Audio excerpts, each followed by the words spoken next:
This video is sponsored by Z2U.com, who offer heavily discounted COD points. If that sounds interesting to you, why don't you head over to Z2U.com today? Now, the Season 2 Reloaded update on Warzone 2 and Modern Warfare 2 has brought us a lot of great things, but there's one in particular I think will make a huge difference, and that's the update to audio. This has been a fix the majority of the community has wanted for a very long time, and early indications are that this update is the one to have drastically improved it. The patch notes say that they did submix fixes that were affecting enemy footstep volume. Submixes, by the way, are essentially the individual tracks that each audio sits on. So it's possible that a couple were too loud or bugging, or what seemed to be the case, that some submixes were overriding others when they shouldn't be, which is what made footsteps so hard to hear. Call of Duty also equalized sand footsteps to better cut through the mix, similar to dirt and concrete. Since large parts of our Mazra has sand on it, that's very much welcome. Then on top of that, they had some war track improvements, where they fixed an issue that caused war tracks to randomly stop playing, and fixed an issue with war tracks on patrol boats.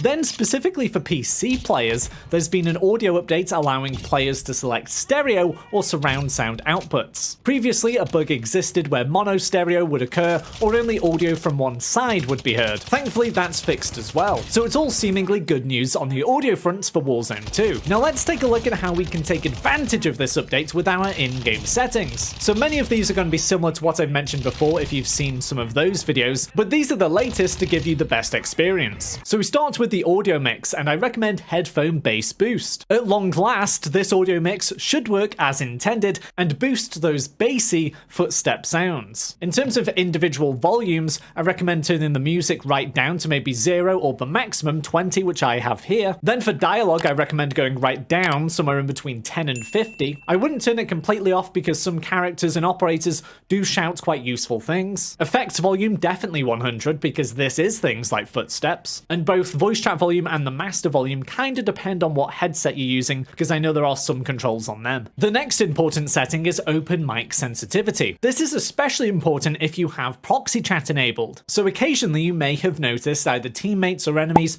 or even maybe yourself, having issues where it's coming up on the screen that you're talking when you're not. Well, open mic sensitivity can help with this. If you are experiencing that, I recommend turning it all the way up to 100, and that will ensure that your name doesn't pop up on proxy chat and give your position away. And that's different from the actual microphone level. This is simply the volume of your microphone and your voice when it actually does register. So don't worry about not being heard if you do change the open mic sensitivity. Then for subtitles, I recommend putting that on, and that's for similar reasons to dialogue volume. It can give you some extra information that you may miss. And then mono audio, this is super important. Make sure this is switched off, because by turning this off, it means that stereo audio is on, which means we have that directional sound input around our left and right. If mono audio is enabled, you get the same audio channel and sound sent to both ears, so you don't know what direction things are happening. Then lastly, I recommend turning on reduce tinnitus sound. This is great because 1, the ringing sound is quite annoying when you are stunned or flashed, and 2, by reducing the sound, it means we're more likely to hear other important sounds, such as someone approaching us and their footsteps. So hopefully with these audio settings and the audio updates for Warzone 2, you can finally hear footsteps properly and get ahead in the game. And now that you're done here, why don't you check out the best graphic settings, whether you're playing a chicer island or you're playing Warzone in general.